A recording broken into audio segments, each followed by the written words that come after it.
back here on Across the Board with Ian the Colonel on hawkradio.org and acrosstheboardradio.com. You know, when I think about, we've been doing this show for 3.5 years or so. One of our favorite interviews, because it was hilarious, but also because the band is incredible, has got to be EkoTren. We had John Sheldon on, the former drummer for EkoTren. When we heard this song, End of the Day, it was just I'll never forget that day that we heard that. Yeah, we both I agree. Just looked at each we other. heard it and we're like, what is, like, is that a drum machine or what is going on? Like, I can't, like, the drummer is incredible, and that's what we looked into immediately. And the drummer that was on in that album, Frank Jargiello, is with us right now. Frank, what's up, brother? Hey, how you guys doing? Doing Good, great, man. It's a pleasure to have you on the show. You know, been fans for years and love what you did with EkoTren. And you guys have toured with so many great bands. You actually took a step away from the music scene for about a year or so, and now you're coming right back into the scene. Tell us what's up with everything you're doing right now. Oh, man, you know, I had a kid and stuff, so I decided, you know, I'm going to sit back a little bit and be a dad and, you know, enjoy life that way. And, you know, I want to come back and try to work on my career as a studio drummer. Mm-hmm. You know, and hopefully get in with some big bands, and you know what I mean. Just try to hit it hard, get back in the metal scene. You know, that's where I'm most comfortable right now.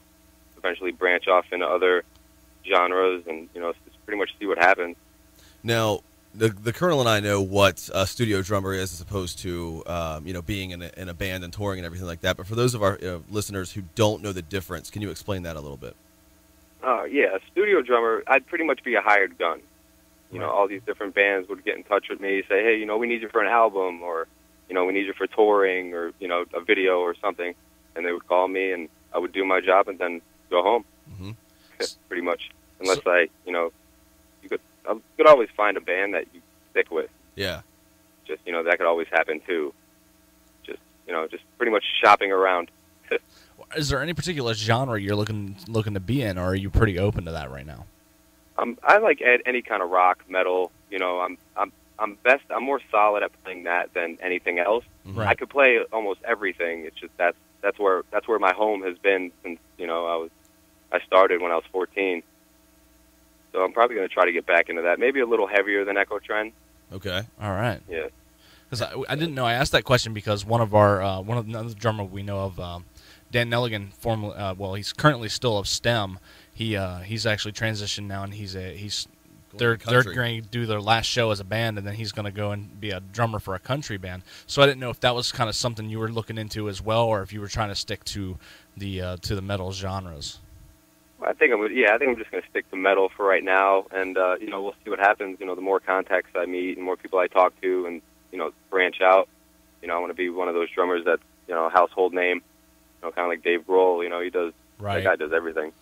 Yeah, he just signed up for Queens of the Stone Age's next album too. Yeah. And now, the end, like we said, the first we heard you on was "End of the Day." Talk about the drum riffs for that song in particular. I mean, just the 16ths to the triplets are amazing. It's incredible. That's I mean, such a great double bass riff. Yeah, your creativity in it and the technicality is just stupid. But you know, what was going through your head when you wrote that song? Well, you know, all the guys, like, we all write as a team, Mm-hmm. you know, and we were sitting down, you know, messing with riffs, you know, bass lines, you know, and we had the actual song, went into the studio, and our producer, Paul Trust, was, he's a drummer himself. Okay. Nice. And, you know, he knows his drums. You know, he's fantastic at what he does, and he helped out tons with that song. Because it was a heavy song right off the bat, and he kind of put it in that direction, you know, like the off, you know, fast to slow, like, right. you know, like off, like he helped out a lot with that. He had a lot of input. Okay. You know, outside ears is always good in Right. any band. You know, they could tell you, you know, it just depends on how you take it. For sure. Now, But yeah, he actually helped a lot. So. Now, what do you think about being a session musician, or, you know, kind of like you said, hired gun right now, a freelance drummer? What do you think about some of the bands that, not about the bands, but the business decision that some bands are using drum tracks only and, you know, drum machines and not using live drummers on some albums now? For example, Fear Factory, who we had on the show, friends of the show and everything, did that on their latest album, The Industrialist. How do you feel about that as opposed to, you know, using a live drummer? I'm always towards the actual drummer. It's like a totally different feel. Like you could, there's a lot more that goes into that than just, pressing keys and putting them together. Right. Like, for some reason, it sounds weird to me. I don't really like that. And the whole thing's like that. Like, yeah, that just, it kind of throws me off. I'd rather always have, a live drummer in there. It's all about the feeling, you know what I mean? Like, people want to feel like you're actually in their car or, in their house playing. Right. They just don't want a machine doing it. You talk about wanting to be with bands that that are sticking in the metal in the metal genre. What would be the perfect band to call you up and say, "Hey, I'm looking for a studio musician"? What would be that? I want to say, I guess, like a dream band that would call you up and need a drummer spot. Man, there's so many. As I Lay Dying would definitely be one of them. See, and I was going to mention that. When you said a heavier band, I was going to be like maybe As I Lay Dying, which is funny. We've had them on the show as well, but yeah, just a great call. Yeah, I've been listening to them a lot. I can't stop. The last album was amazing. But see, how does that work? Because they have Jordan as a drummer, so would that be like if he takes a leave of absence, they would call you up, or? Yes. Okay, gotcha. Yeah, if they needed. Like, say, if he had a kid or needed to step away for a little bit, and how he long? Would step away, and they would find somebody. He is actually in college right now too. He's going back to school. So interestingly enough, that could happen. Hopefully they hear it. Give me a call. Yeah, there you go, man. But and now, how would you go about the process of, like, if you join a new band, learning their songs? I mean, do you just put it on and just drum to them and get used to it? And how long does that take? A week? A month? How do you do that? Well, it depends. Like, if it's like Meshuggah, it'll take me about 4.5 years. Yeah, right. No doubt. Dream Theater, something like that. Yeah, but, most songs, just listen to it. People that are around me for a long period of time might get aggravated and leave, but just pretty much keep drilling it in my head, and then just sit behind a kit and bang away. Nice. It usually takes depending on the song, a couple days to a week. I can sometimes get an album down in a week. It depends on what band and how they go about writing and playing the song. And how much do you play it exactly note for note, or do you try to switch it up and add your own flavor as well? When I'm learning a song, I play it just like the album. Right. And then if I'm just screwing around, then I'll make the double bass faster or slower, just joking around. But I'm actually doing a cover of "You Only Live Once" by Suicide Silence. Oh, that's right. I saw you posted that on Facebook, right? Because we they just lost their lead singer. Yeah. So I'm going to do it as kind of like a tribute. He was a really good guy. I met him once, but he acted like he knew me for 10 years. You know what I mean? Yeah, a great outpouring of emotion for the loss of Mitch Lucker in that motorcycle accident. So I never had the chance to meet him, but we heard he was a great guy. Yeah, he was. So I'm going to put that on YouTube. Yeah, I look forward to that too, because I know a lot of times when musicians put out they'll put out videos of them playing tracks or whatever. As we mentioned earlier, Aaron Oveka of This of the Apocalypse put a GoPro on his head and played one of the tracks from their latest album. That was cool. Is that something you would look into doing as well? Yeah, I'm pretty much down for anything. I even have a friend of mine who's coming out with like a low budget movie next year. It's called Zombie Apocalyptica. Nice. And this movie is going to be crazy. The way he was like talking to me about it, and he's like, he wants me in there as like the zombie drummer guy. Like, so it's going to be pretty sweet. I said, yeah, definitely. It's going to get filmed in New Jersey, and it's going to be awesome. Just while we're having this conversation, who else just lost their drummer? And they have a new guy, but I think he's only temporary. Black Dahlia Murder. I believe so. Yeah, I actually seen something about that. Yeah, their drummer left just to kind of start another band, and no hard feeling. It's amazing how many people are leaving. I think their bassist left first, but it's I guess creative differences and that kind of thing. Like you said, you had a life change, and it was just made sense for you because in your you used to write a blog for Modern Drummer. At the time, you actually said you loved touring and would never stop. You never wanted to stop, and then you ended up having to kind of take a year or so off anyway. Yeah. What is that touring experience like? I mean, I'm sure it's amazing fun, but you have a family now, so you can't do it as much. It's got to be tough to be away from family as well, right? Yeah, well, especially with a kid and stuff now, it's very hard. I'm away from my kid for overnight. I feel like something's wrong. Right. But I loved it. That was my life. I moved to Florida, joined EkoTren, and I didn't know those guys. I just knew they toured. I knew they were a great band. I was a big fan. We opened up for them at the Crocodile Rock Cafe a few times, me and my old band, and I had the opportunity, so I took it, and it was probably one of the best decisions I've ever made. Nice. And if I get with the right band and stuff, and they say, hey, we'll work something out for touring. We need someone to tour. I'm all game. Okay.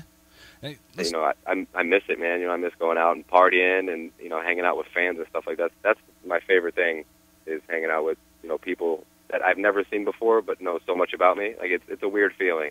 It's hard to explain. Right, like stalkers but not stalker. I mean, let's be honest too. You say you have a kid. You're a kid yourself almost, man. Right. In your early 20s and all. Compared so to us, you are definitely. Yeah, you have a long. Yeah. I don't know, Colonel. I don't know about that. We're not really old. Let's take it easy there, all right? Anyway, go ahead. Well, let's actually travel back to what seems like just a few years to you, but you started playing when you were 14. And as someone who had started at a much earlier age, I think I started drumming and then I was like 8 or 9. I'm not anywhere near the quality of drummer that you are. What helps make that? What helps separate you in terms of your talent away from other people who are learning to play the drums? I mean, you obviously picked up on it real quick. Yeah, I started playing Metallica, actually, and it's really not that complicated. Right. So, I got really good at that, like that, particular music, and, started listening to Godsmack, real heavy, like watching Shannon Larkin, and I used to study drummers, just watching all their videos, everything, and, started getting good with that, and then went to, like, Slipknot, and so I started going up slowly. Yeah. But then when I joined EkoTren, I had to get good with a click, had to get tighter with my playing. So me joining them changed my drumming 1,000%. Gotcha. Wow. All right. Yeah, that makes sense. I mean, playing with a click track will make you tighter, because you're forced to, keep that time exactly, to the second there. What do you, again, to us, you're an amazing drummer. You still have so much more that you can, sure that you can do, get more potential out of it. But what do you listen to? Like, what pushes you to keep growing? Is there a song that you're like, I need to be able to play that song? It's a challenge to me, or what continues to challenge you as a musician? Pretty much anything, like it could be like the lyrics of a song. I could like the way, a song, like the melody goes, or, you know what I mean? Mm-hmm. And if I like the song in a whole, I'll want to learn it. Like, I'll want to play it. Like I've been working on Meshuggah's Bleed for a little while. Oh yeah. Oh, that's a great song. Yeah, it is. That is a great song. I'm getting there. It's not easy, that's for sure. Those guys are crazy as hell, I bet too, Meshuggah.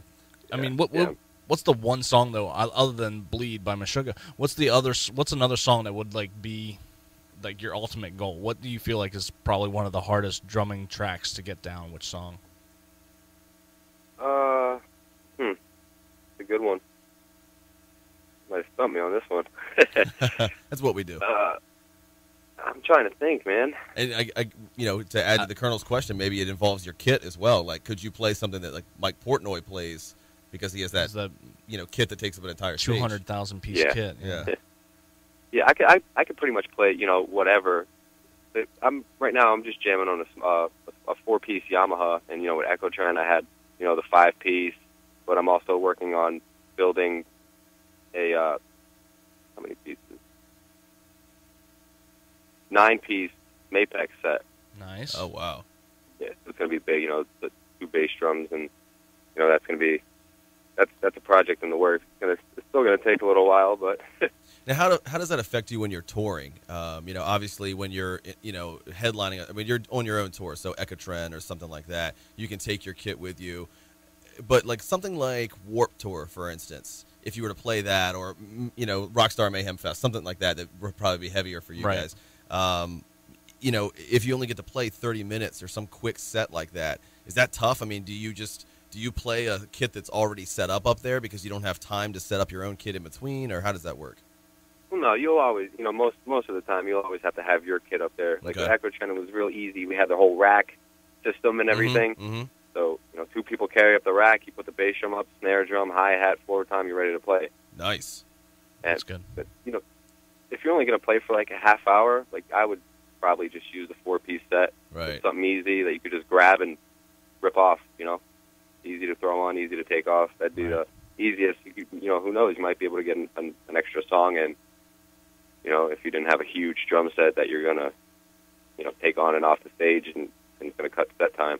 Yeah. Right. Easy to put on, easy to take off. That's actually what I liked in clothing for my ladies. Yeah. Christmas gifts for the women there. Easy to take off. Go ahead, Carl. Don't go there, really. Right.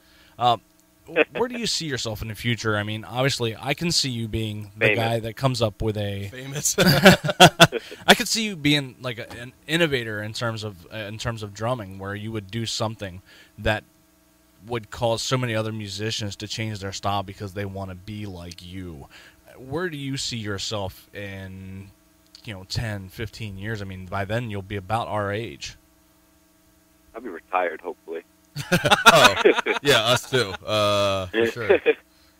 I don't know, man. If I get some, pretty decent sized bands that need my, work or whatever, hopefully, because I can't sit still for too long. Right. I have a problem with that. Mm-hmm.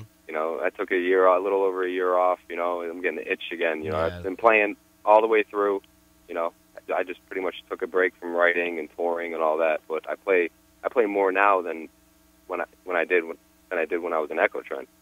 Okay. So yeah, I'm constantly trying to learn something that I couldn't play, a month ago.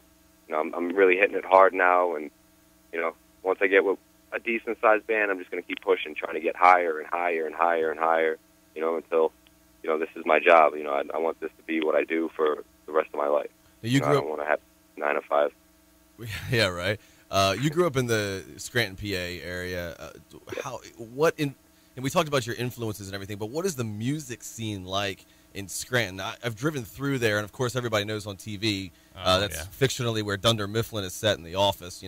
But otherwise, people don't know anything about it. Like we talked about, This is the Apocalypse. There are other good bands from the Lancaster area, but talk about how you got into such great music in your area in Scranton there.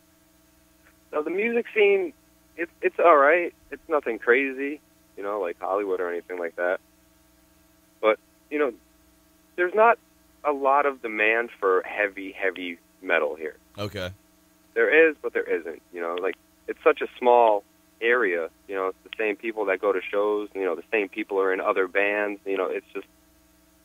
I'm actually coming out with a local band. We're not going to try. I don't think we're going to try to tour or do anything like that. We're just going to play because we're going to be brutal. We're going to try to be as heavy as possible. Like Death Clock heavy, or what are we talking about here? Probably more of the lines like Suicide Silence. Okay. Or, nice. Haste the Day type of. We're not going to have any like singing. It'll be strictly screaming. Nice. Yeah, and we're going to try to like open up the the scene around here a little more. Yeah, do that. We'll see what happens. They'll either love us or hate us, one or the other. It's a good band name, Love Us or Hate Us. Yeah, there you go. There you go. Done, man. There you go. Take it and run with it. Yeah, right. Do you listen to other styles of drummers as well? I mean, we talked about what you wanted to play, but my main thing, to listen to is definitely metal, hard rock, that kind of stuff. But I listen to everything, and I kind of got my mind blown. I still want to say it was last year, listening to Cindy Blackman Santana, who's Santana's wife and drummer, and used to be Lenny Kravitz's drummer. And watching her play jazz live was just like, what? This is crazy. Yeah. Do you listen to other genres like that, or you stick with just metal? No, I listen to pretty much everything. I'm not really big into the new rap, anything like that. No, there's nothing good these days. I think Yellow Wolf is hilarious. Yeah, I agree, but I'm not sure if he's supposed to be hilarious. That's the thing. I don't know. I've never met the guy. I know. I don't care. Him and Kid Rock teaming up together, it's magic. Right. It is. It's just magic. Yeah, right. Throw Machine Gun. But yeah, I listen to everything pretty much. I listen to Buddy Rich. Yeah. Mm-hmm. You know what I mean? Like Tony Royster, like everybody. I really watch a lot of drummers and watch what they do, and I've also started practicing like writing solos and doing stuff like that. Nice. Yeah, our boy Luke from Lost Prophets. We were talking to him at Warped Tour this year, and he was saying that he just loved to go around and watch the different drummers, and see their styles and how some of them were laid back and some of them were super high energy, and that was pretty cool for him. Yeah, that's how I am. If I see anybody play, I get into it. All right, then let me ask you this: if you could get a master class from any drummer, alive or dead, who would you want? So we make you think here. Since I'm really trying to learn the whole off time, probably Thomas Hawk. Nice. Yeah, I would probably, just sit down and say, dude, like, where do you get this from? Right? Like, I don't know if I can't count like you. I don't know, maybe my school system sucked or something. I don't know. Meshuggah's what? They're Swedish, I think, right? Yeah. Is that right? Yeah, I'm pretty sure. So, yeah, it's got to be. There's some crazy Swedish bands out there. We've had Avatar and all those bands. Crazy stuff out there, man. If you had, Frank, 5 minutes left in your life, you're wrapping up, and that you only have time to listen to one more song, what would that song be? You can hear it or you can perform it, yours or anybody else's. What is the last song that you want to hear? You got some good questions. Hey, we try, man. Right now, I'd say probably As I Lay Dying, A Greater Foundation. Ooh. Nice. Yeah, I've been listening to that a lot. Yeah, the new album is stupid, by the way. It's just, oh my God. Yeah. Defender is the song that's really sticking in my head right now. That's, but, man, good band. It was between that and, Since You've Been Gone by Kelly Clarkson. One or the other. You and your damn band are EkoTren, because that's all Sheldon talked about was Kelly Clarkson when we had him on, too. You guys are... He has a sweet shirt. That's yes, what he told does. us, yeah. He has a sweet Kelly Clarkson shirt. I'm jealous. You guys have got some issues, man. Australian tour dates. Kelly Clarkson, man. There you go. Cover some more Kelly Clarkson stuff there. She needs a drummer, maybe. Who knows? Yeah. I want to play drums for Pink. Oh my God. That would be That's sweet. got to be wild. Hang out with Carrie Hart and just play drums for Pink. There you go. I know, and just drink. I'm sure they drink. Yeah, I would imagine. I would think. Yeah, yeah, I would say so. Yeah, no doubt. Well, listen, Frank, man, we appreciate it. Where can we have fans listening around the world right now. Where can they keep track of everything that's going on with you? You could look me up on Twitter, Facebook. My Twitter is at Frank Jargiello. My Facebook is facebook.com/Frank Jargiello. You can Google, whatever. YouTube, I'll be putting a lot of videos up on YouTube. So, trying to get the word out that, I'm back and I'm looking for work, and, all these, whoever needs my services to call. Nice. Let's get it. Yeah, and we'll support you fully. Like I said, been fans for years, and anything you need. So you can always find out more about Frank on our Facebook page or our website, acrosstheboardradio.com. Speaking of that, Ian the Colonel will be back here in a few minutes on hawkradio.org and acrosstheboardradio.com.